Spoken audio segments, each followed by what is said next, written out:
अस्सलाम वालेकुम। आज का जो हमारा टॉपिक है वो है चैप्टर नंबर 9 से very important topic that is life cycle of angiosperm, जो कि चैप्टर नंबर 9 का लास्ट लाइफ साइकिल है। और इसको अंडरस्टैंड करने से पहले हम ज़रा थोड़ा सा इंट्रोडक्शन पा लेंगे कि एंजियोस्पर्म एक्चुअली होते क्या हैं। एंजियोस्पर्म ये ऐसे प्लांट्स हैं जिनके अंदर इनक्लोज्ड सीड होता है। These are closed seeded plant। Angio mean closed और स्पर्मी का मतलब होता है सीडेड या सीड। सो इनके अंदर जो है वो इनक्लोज्ड सीड बनता है, जो कि एक्चुअली इस चीज को रिप्रेजेंट करता है कि इन प्लांट के अंदर फ्रूट के अंदर सीड बनेगा। यानी कि ये ऐसे प्लांट्स हैं जिन्होंने फर्स्ट टाइम फ्लावर डेवलप किया, इन्होंने फ्रूट डेवलप किया और इनके अंदर जो है वो कौन सी चीज डेवलप हुई, सीड्स डेवलप हुए। So that's why these are most adapted plant. क्यों? क्योंकि इनका जो सीड है वो फ्रूट के अंदर मजीद प्रोटेक्टेड हो गया। और हमें इस लैंड के ऊपर जो सबसे ज़्यादा प्लांट नज़र आते हैं 2,35,000 वो हमें एंजियोस्पर्म नज़र आते हैं। ये कैसे रिप्रोड्यूस करते हैं ये हमारा आज का टॉपिक होगा और इसी को हम डिस्कस करेंगे। नॉर्मली हमें जितने भी प्लांट हमारे इर्द गिर्द नज़र आते हैं, ऑरेंजेस, मैंगोज और जितने भी हम फ्रूट खाते हैं, उन सब का ताल्लुक वो इन्हीं एंजियोस्पर्म्स के साथ है। ठीक है, सो इसी का हम लाइफ साइकिल पढ़ेंगे। मेन प्लांट बॉडी इनकी जो होती है that is sporophyte. Main plant body इनकी स्पोरोफाइट है। क्या मतलब इस बात का? क्यों स्पोरोफाइट मेन प्लांट बॉडी है? क्योंकि इनके अंदर भी पहले स्पोर्स बनेंगे, उसके बाद गमेट्स बनेंगे। सो ऐसा प्लांट का पार्ट जो स्पोर बनाता है उसको स्पोरोफाइट पार्ट कहते हैं या स्पोरोफाइटिक प्लांट कहते हैं। जो पहले गमीट बनाता है उसको गमीटोफाइट कहते हैं। जैसे ब्रायोफाइट्स के अंदर पहले गमीट्स बनते हैं, उनको हम कहते हैं main plant body is gametophyte. लेकिन इन प्लांट में जो पहले क्या बनेंगे वो स्पोर्स बनेंगे, इस वजह से इनकी प्लांट बॉडी क्या होगी, स्पोरोफाइट। उसी को हम ड्रॉ करके देखते हैं कि कैसे होगी। अब ये देखें कि ये मेरे पास एक प्लांट है और ये उसका मेन स्टेम है। ठीक है, अंडरग्राउंड पार्ट को हम रूट कहते हैं, ऊपर वाले पार्ट को हम स्टेम कहते हैं और जो लीफी पोर्शन होता है that is green in colour उसको हम कहते हैं जी leaves. These are three main part of the sporophyte body. ये हमारे पास स्पोरोफाइटिक बॉडी के तीन पार्ट हैं जो कि डिप्लॉयड नेचर के हैं। This is diploid in nature. जैसे ये प्लांट अपनी मैच्योरिटी पे पहुंचता है तो एंजियोस्पर्म्स के अंदर जो है वो एट मैच्योरिटी, जैसे ही इनके अंदर मैच्योरिटी होती है तो इन प्लांट के अंदर बनता है जी फ्लावर। सो पहले हम इनमें फ्लावर की स्ट्रक्चर को अंडरस्टैंड करेंगे, उसके बाद हम बाकी काम करेंगे। कैसे होता है फ्लावर? वो स्ट्रक्चर जिसकी मदद से फ्लावर प्लांट के साथ अटैच होता है उसको पेडिसल कहते हैं। और पेडिसल के ऊपर ये होता है एक इन्फ्लेटेड पार्ट, सोलन पोर्शन। ये इस पार्ट को हम कहते हैं पेडिसल और ऊपर वाला पार्ट जो कि स्वोलन पोर्शन है जिसके ऊपर इसके सारे पार्ट अटैच होंगे उसको थैलेमस या टोरस कहते हैं। थैलेमस या टोरस एक ही चीज के दोनों नेम है। ये दोनों मॉडिफाइड स्टेम है। मॉडिफाइड स्टेम से ये जो है वो फ्लावर बना है। ये मॉडिफाइड स्टेम के पार्ट है। लेकिन बिल्कुल सेंटर में जो इसका पार्ट होता है दैट इज फीमेल पार्ट, जिसको हम कहते हैं जी कार्पल। इसकी हम स्ट्रक्चर बाद में देखते हैं। This is male part, स्टेमन label हम एंड पे करेंगे, पहले हम बाकी पार्ट्स भी ड्रॉ कर लें। फीमेल पार्ट, स्टेमन मेल पार्ट, और इसके साथ होती हैं फ्लावर की पेटल्स, ये फिक्स नहीं है नंबर कि कितनी पेटल्स हैं, it depends on the plant species, कि जितनी मर्जी हो सकती हैं, ये डिपेंड करता है हम कौन से प्लांट को डिस्कस कर रहे हैं। इनको हम बोलते हैं पेटल्स। और जब फूल बंद होता है तो उनकी कवरिंग के लिए जो बाहर वाली साइड पे हमें वो नजर आती हैं पेटल्स के round structures, green in colour, जैसे डोडी बंद होती है तो वो ग्रीन होती है तो वो बाहर की तरफ खुल जाती हैं, इसको हम कहते होते हैं जी sepal. This is called as sepal. सारी सेपल्स को हम कलेक्टिवली बोलेंगे कैलिक्स। जितनी भी सेपल्स इकट्ठी होंगी, collection of sepals is called as calyx. Individual unit of calyx is sepal. उसके बिल्कुल इनर साइड पे जो पार्ट है उनको पेटल्स कहते हैं। They colourful part and they attract insect for pollination. Pollination काम है इसका। सेपल्स एंड पेटल दोनों जब फ्रूट बनते हैं गिर जाती हैं मोस्ट ऑफ द केसेस। कुछ ऐसे प्लांट है जिसमें सेपल्स नहीं गिरती। और बिल्कुल सेंटर में इनके होता है जी रिप्रोडक्टिव पार्ट। लाजमी नहीं है कि एक ही प्लांट के अंदर, एक ही फ्लावर के अंदर दोनों पार्ट हों। स्टेमन जिसे एंड्रोशियम कहेंगे, और सेंटर में जो है वो होती है इसकी पिस्टिल, या फिर हम इसको बोलते हैं carpel. This is male part. और ये कौन सा पार्ट है? This is called as female part. ये फीमेल पार्ट है। अब इन दोनों में देखें, ये सारे जो मैंने 4 पार्ट लिखे हैं, उस पार्ट को जो कि रिप्रोडक्शन में हिस्सा डायरेक्ट नहीं लेता वो नॉन एसेंशियल है। लाइक ये दोनों पार्ट हमारे पास जो रिप्रोडक्शन में हिस्सा नहीं लेते, दीज आर नॉन एसेंशियल। ये नॉन एसेंशियल पार्ट है। लेकिन जो रिप्रोडक्शन में हिस्सा लेते हैं उनको रिप्रोडक्टिव, या फिर हम उनको कौन से पार्ट कहते हैं? These are called as essential plant, या एसेंशियल पार्ट उनको हम बोलते हैं। Reproductive parts they are stamen and pistil, and non reproductive part और non essential part are called as sepals and petals. जब सबको इकट्ठे पढ़ेंगे, कैलिक्स सेपल्स के लिए, करोला पेटल्स के लिए होता है। ठीक है जी, ये इसकी फ्लावर की एनाटॉमी है। अब इसमें देखो, ये जो आपका दोनों पार्ट पेडिसल एंड थैलमस, ये मॉडिफाइड स्टेम है, और ये सारे पार्ट जो हैं ये मॉडिफाइड लीव्स हैं। दैट्स वाई हम फ्लावर जब बनता है, फ्लावर को हम नाम देते हैं मॉडिफाइड शूट। एमसीक्यूज आता होता है ये। This is called as a modified shoot. क्यों इसको मॉडिफाइड शूट कहते हैं? कुछ हिस्सा इसमें मॉडिफाइड स्टेम का है, कुछ हिस्सा लीव्स का है। इनको फ्लोरल लीव्स भी बोलते हैं चारों पार्ट्स को। डेट्स वाई वो पार्ट जमीन का जो अंडरग्राउंड होता है उसे रूट कहते हैं, जो बाहर होता है उसको हम शूट कहते हैं, और शूट में स्टेम आता है या लीव आते हैं। सो इसमें स्टेम का मॉडिफाइड पार्ट भी है और लीव्स का भी है। So flower is modified shoot, not modified stem और not modified leaves only, they are modified shoot होता है। Okay, this is the structure of a flower. अब हम देखेंगे मेल के अंदर क्या होता है और फीमेल के अंदर क्या होता है। सो पहले हम देखेंगे स्ट्रक्चर ऑफ एंथर। अगर हम एंथर की स्ट्रक्चर देखें, अब इसी से ये हमारे पास फ्लावर बन चुका है, एसेंशियल पार्ट है। एसेंशियल में हमने सबसे पहले एंथर को देखना है। सो हमारा जो रिप्रोडक्टिव पार्ट जो हमें ज़रूरत है वो स्टेमन, और उसमें जो पार्ट वो anther. This part is called as filament,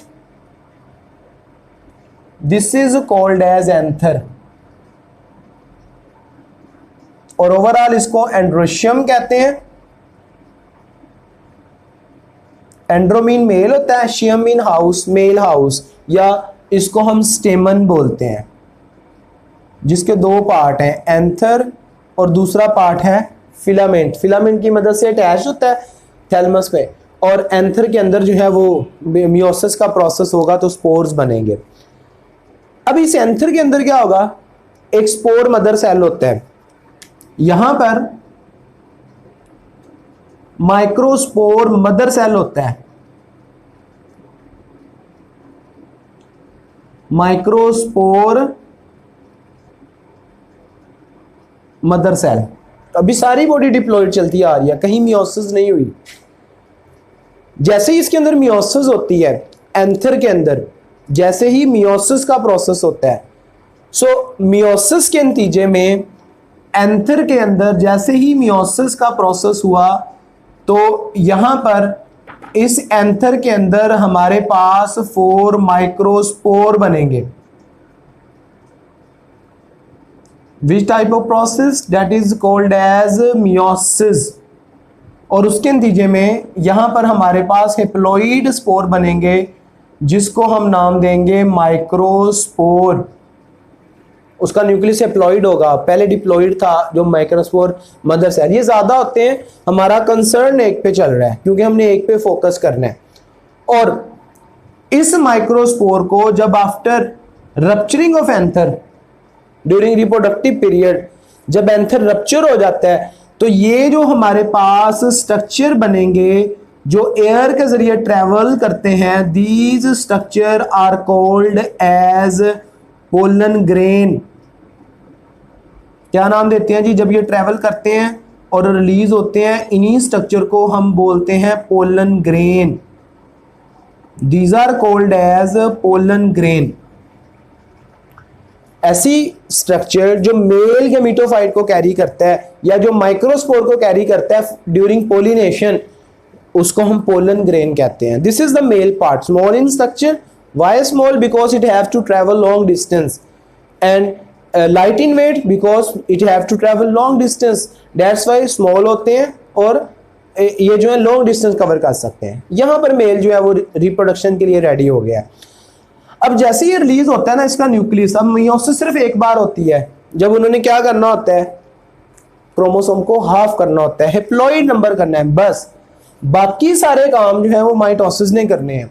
अब जैसे ये रिलीज होता है, हम इसके स्ट्रक्चर को अगर हम देखें तो इसके अंदर 2 किस्म के न्यूक्लियस बन जाते हैं। एक को बोलते हैं ट्यूब न्यूक्लियस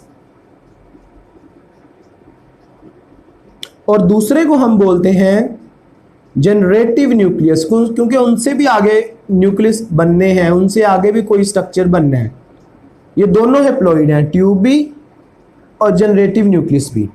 ट्यूब न्यूक्लियस और दूसरा जनरेटिव न्यूक्लियस है। Finally this pollen will fall on female gametophyte. किस पे फॉल करेगा? Female gametophyte. अब हम उसकी भी एनाटॉमी को, इंटरनल स्ट्रक्चर को देखेंगे कि उसमें क्या होता है। उसमें जरा गौर करें तो 3 पार्ट हैं। This is called as stigma, जो अपर पार्ट है जहां पोलन गिरेगा ये स्टिग्मा होता है। This is style and this is called as ovary, broader base वाला पार्ट, ये फीमेल पार्ट है, ठीक है।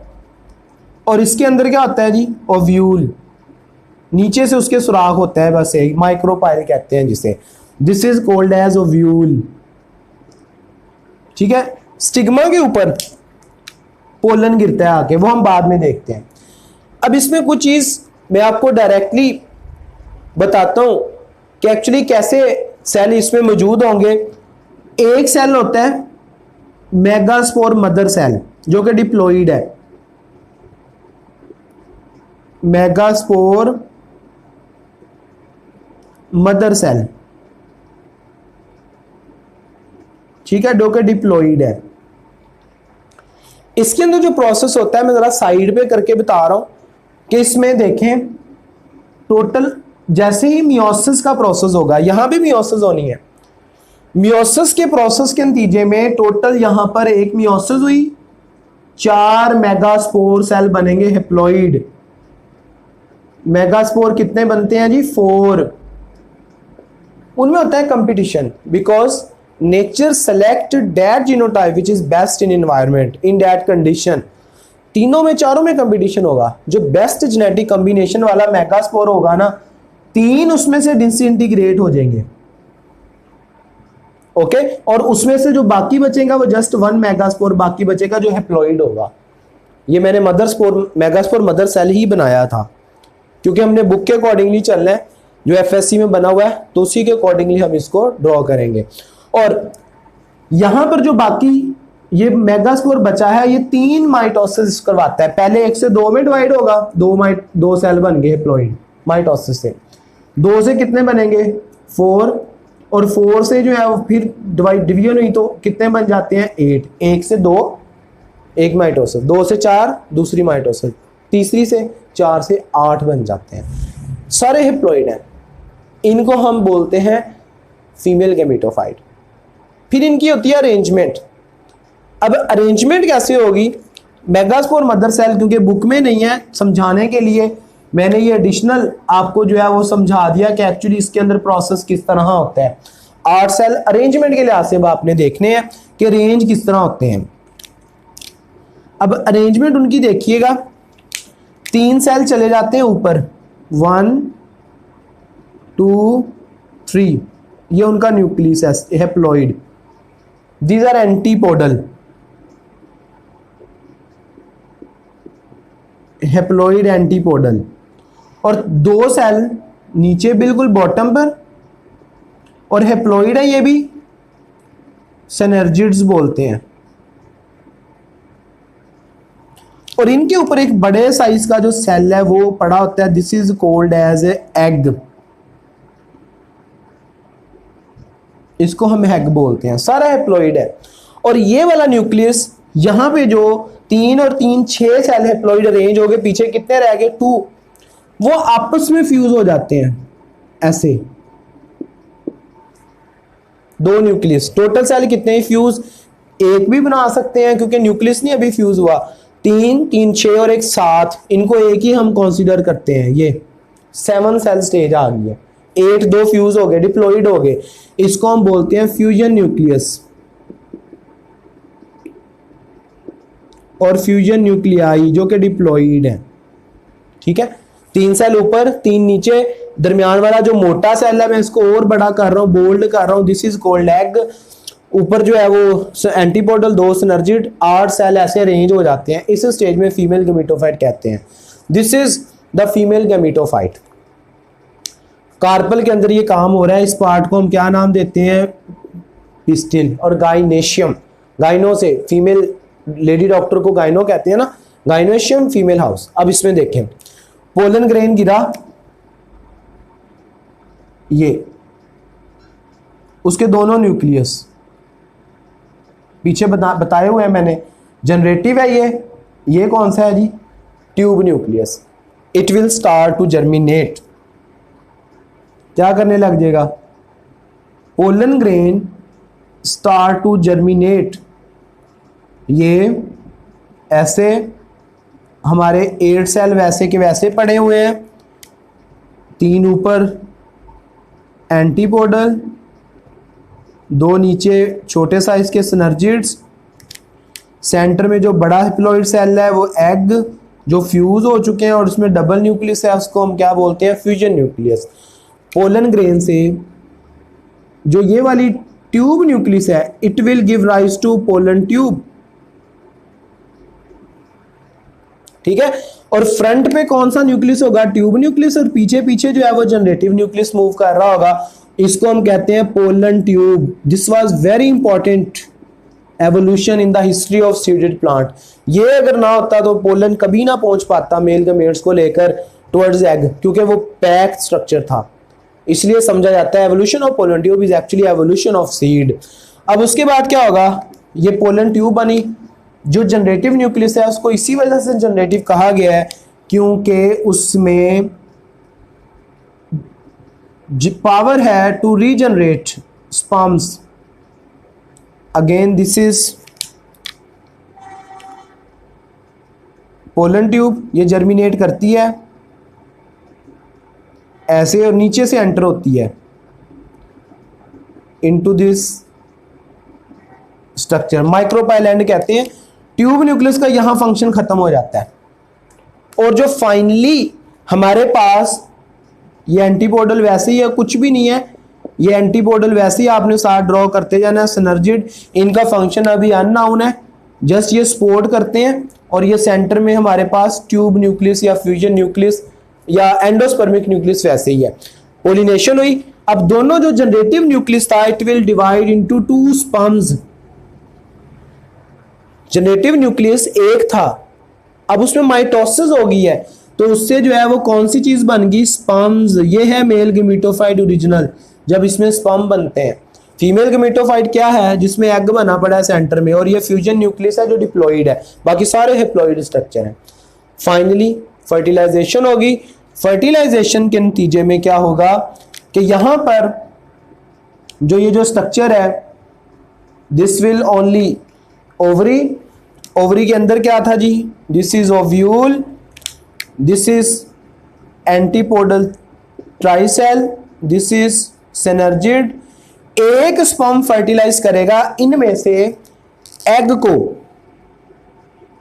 ये, और वो कन्वर्ट हो जाएगा जाइगोट या एम्ब्रियो में। पहले जाइगोट बनता है सिंगल सेल, जाइगोट के डिवीजन से एम्ब्रियो बनता है, it will change into embryo. और जो दूसरा स्पर्म है जो यहां से, ट्यूब न्यूक्लियस का काम खत्म, यहां से ट्यूब बना ली थी, खत्म। दूसरा जो स्पर्म है, it will fertilize the endospermic nucleus. जो पहले क्या था, उसमें 2 न्यूक्लियस थे, अब तीसरा भी शामिल हो गया उसके अंदर। 3 जब हो जाते हैं उसको हम नाम देते हैं एंडोस्पर्म, और ये ट्रिप्लोइड होता है एंजियोस्पर्म के अंदर, इसीलिए ये ज्यादा फूड को स्टोर करता है।